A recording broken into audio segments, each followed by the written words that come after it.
네, 안녕하세요. 하루 한 번 삶에 대한 끄적이 오늘은 377일째 되는 아침입니다. 26년 6월 24일 수요일 아침이고요. 오늘도 똑같이 4시에 일어나서 지금 확장된 표현형을 읽고 있고 4시에 일어나서 이렇게 요약 정리를 하고 있거든요. 오늘도 똑같이 5시 반에 라이브를 켰는데 뭔가 유튜브 자체 오류인지 아니면 제 어떤 연결상의 오류인지 지금 올라가지가 않아서 이상하다라고 생각하면서 어쨌든 시간이 됐으니까 어, 5시 30분 됐으니까 녹음을 켰어요. 그래서 원래는 이렇게 했었죠. 원래는 이렇게 녹음을 해서 약간의 수정해서 업로드를 시켰는데 그동안에는 계속 5시 반이라는 시간을 지키고 싶어가지고 라이브로 계속 했었거든요. 근데 오늘은 그게 상황이 안 되니까 이렇게 다시 녹음을 해서 올리는 방법으로 한번 해보려고 합니다.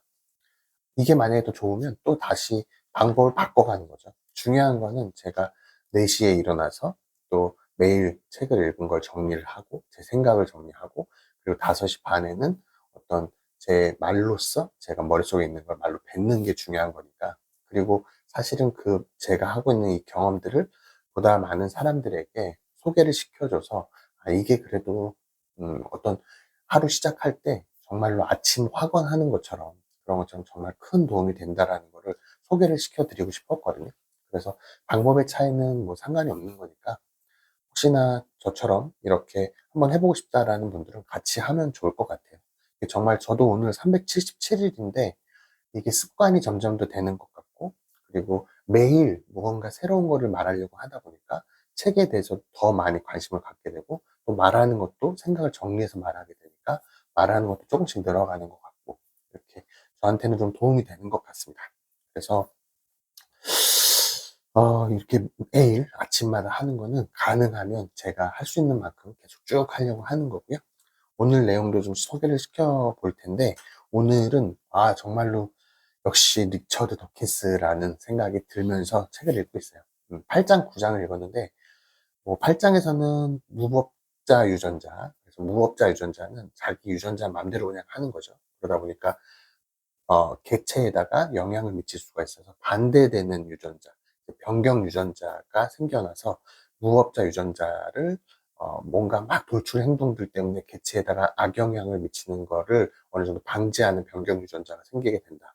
그래서 뭐 그런 것들 쭉 설명을 해줘요, 8장에서는. 그래서 뭐 감시 분열 부등 유전자, 감수 분열, 부등 유전자, 그리고 분리왜곡자, 그리고 똑같은 말인데 SD 이형 접합 객체, 뭐 이렇게 해가지고, 예를 들면 촌파리 같은 경우에 계속 한쪽으로만 생식세포에다가 X를 만약에 Y를 하나 넣어주면 계속 그거는 Y로만 전달되게 하면, 처음에는 5대5 감수 분열할 때 5대5가 정상인데, 뭐 95대5 이렇게 하면 한쪽으로만 쏠리게 되잖아요. 그럼 결국에는 종이 15번의 어떤 세대가 변화할 때 종이 전멸된다라고 얘기하거든요. 그런 실험, 모의 실험이긴 한데 가상 실험이죠. 그렇게 하는 것처럼 어떤 핵충 억제나 이런 거에도 이런 무법자 유전자를 사용할 수도 있다라고 8장에서 소개를 시켜줬고, 9장에서는 뭐 이기적 DNA, 뭐 도양 유전자, 라마르크 공포 막 이런 내용들을 하는데, 오늘 제가 이거 읽으면서 너무 재밌게 읽었던 건 뭐냐면 저한테 질문을 던진 거예요. 약간 진화론을 다시 한번 생각해 볼 수 있게 됐고, 또 최종적으로 먼저 질문을 던진 걸 소개시켜 드려보면, 내가 가지고 있는 어떤 의식이 물질을 변화시킬 수 있는가? 라는 질문을 좀 저한테 던져보게 됐거든요.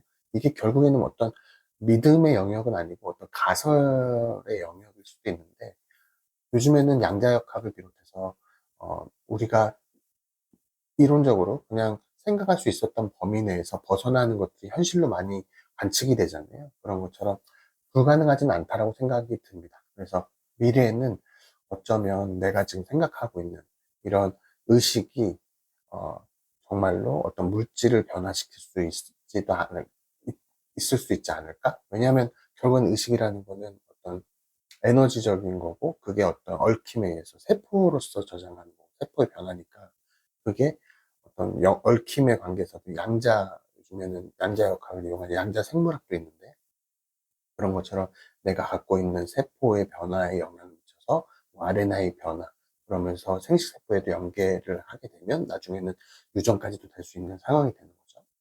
이런 것들이 실험에서도 나왔죠.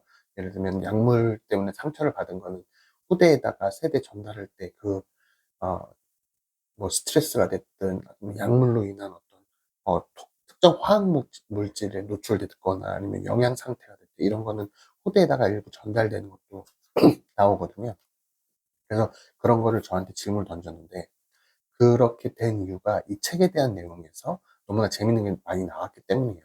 예를 들면 처음에 최초의 진화론이라는 게 우리가 찰스 다윈이라고 알고 있지만, 실제로는 라마르크가 1800년대의 초반에 나왔죠. 그때 최초의 진화론을 얘기를 한 거예요. 라마르크라는 사람이 이제 진화론, 생물은 변화한다라는 걸 처음 얘기를 했어요. 근데 이게 주류가 되지 못했던 이유는 그 후에 이제 찰스 다윈이 이제 진화론을 조금 더 구체적으로 한 건데, 이 라마르크가 얘기했던 거는 핵심은 그거예요. 기름이 있으면 목이 길어야지만 음식을 먹을 수 있죠. 그러다 보니까 목이 길어지려고 필요한 상황이 된 거예요.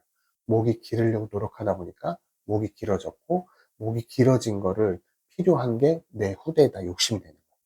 아니, 유전이 되는 거죠. 내가 목이 길어지려고 하는 필요가 유전이 되는 거예요. 이게 라마르크였는데, 찰스 다윈은 이제 1859년에 종례기원에서 이거를 바꿔버리죠. 똑같이 생물은 변한다. 하지만 진화가 일어날 때는 어떤 필요에 의해서, 내 필요에 의해서 진화가 형질 변경되는 것이 이제 진화가 되는 것이 아니라, 어, 이 목이 긴 개체, 중간 개체, 짧은 개체가 있을 때 이 자연 선택, 어떤 이 상황에 적응하기 위해서 먹이가 줄어들게 되면 목이 긴 개체들만 살아남게 되잖아요. 이 선택에 의해서 목이 긴 개체가 살아남게 되고 중간 개체, 짧은 개체는 도태되는 거죠. 그러다 보니까 이 목이 긴 개체의 유전자가 살아남아서 진화되는 것이다.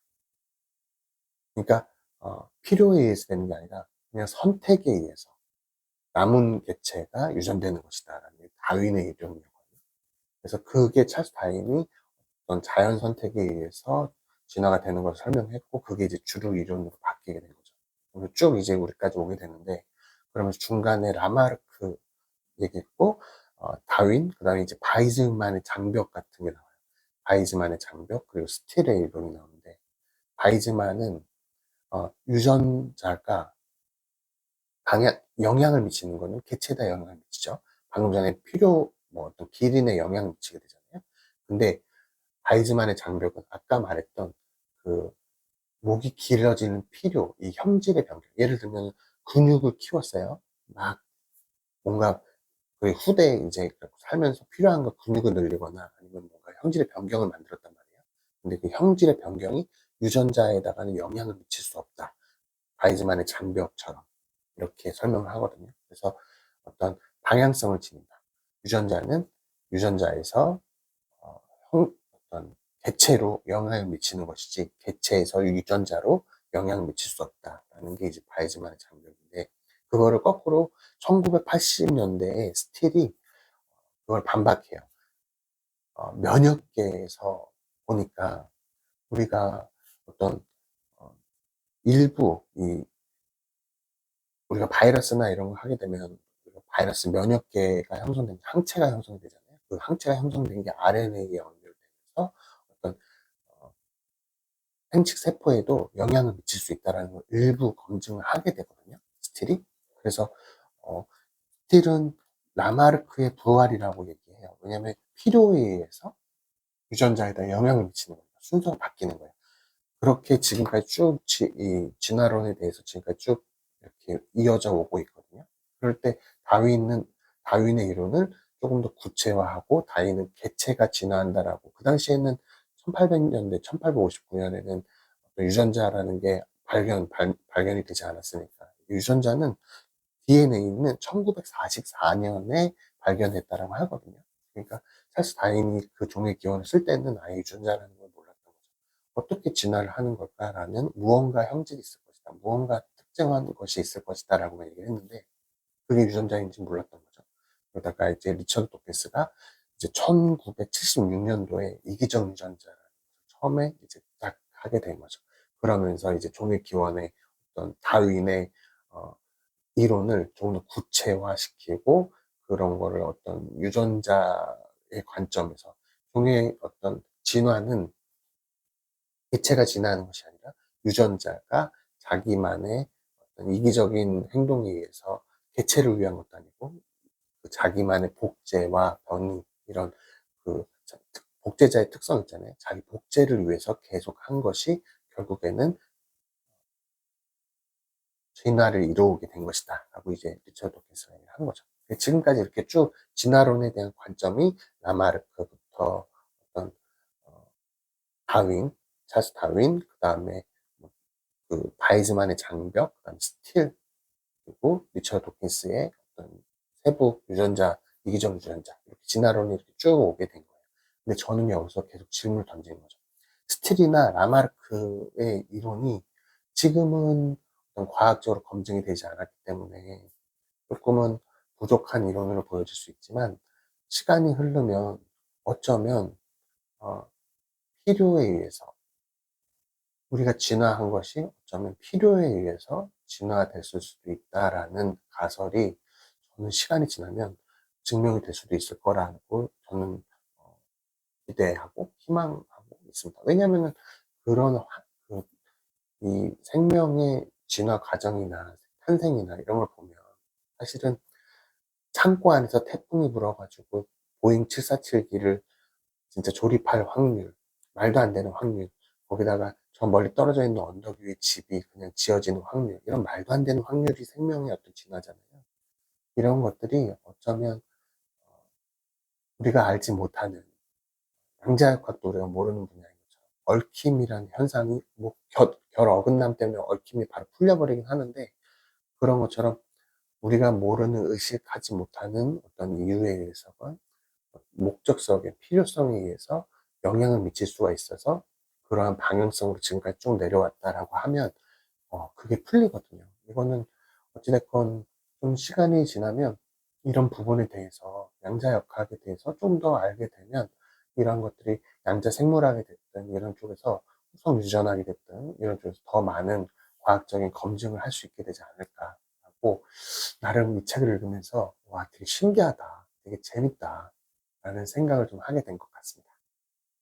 오늘은 막 이렇게 좀 제가 제 시간에 영상을 시작하지도 못했고 그리고 막 지금 속도 별로 아직도 안 좋아가지고 계속 화장실 왔다 갔다 하고 있는데 상태가 별로 안 좋지만 그래도 똑같이 5시 반에 영상을 킨 것에 의의를 두고 오늘 아침도 저에게 스스로 한 약속을 지켰다라고 스스로를 토닥토닥 하면서 오늘 아침도 제가 세운 루틴을 계속 이어서 시작해 보려고 합니다. 오늘 하루도 정말로 소중한 경험 그리고 가치 있는 하루, 새로운 것을 창출하는, 창조하는 가치, 그게 어떤 삶의 의미이자 목적이 될 수 있는 거니까 그런 거를 꼭 오늘 하루 또 즐겨보시길 바라면서 오늘 영상도 이것으로 마치도록 하겠습니다. 내일 또 같은 시간에, 내일은 정상으로 돌아가겠죠? 내일 또 같은 시간에 뵙도록 하겠습니다. 좋은 하루 되십시오. 감사합니다. 의식은 물질을 변화시킬 수 있는가? 오늘의 질문이었습니다.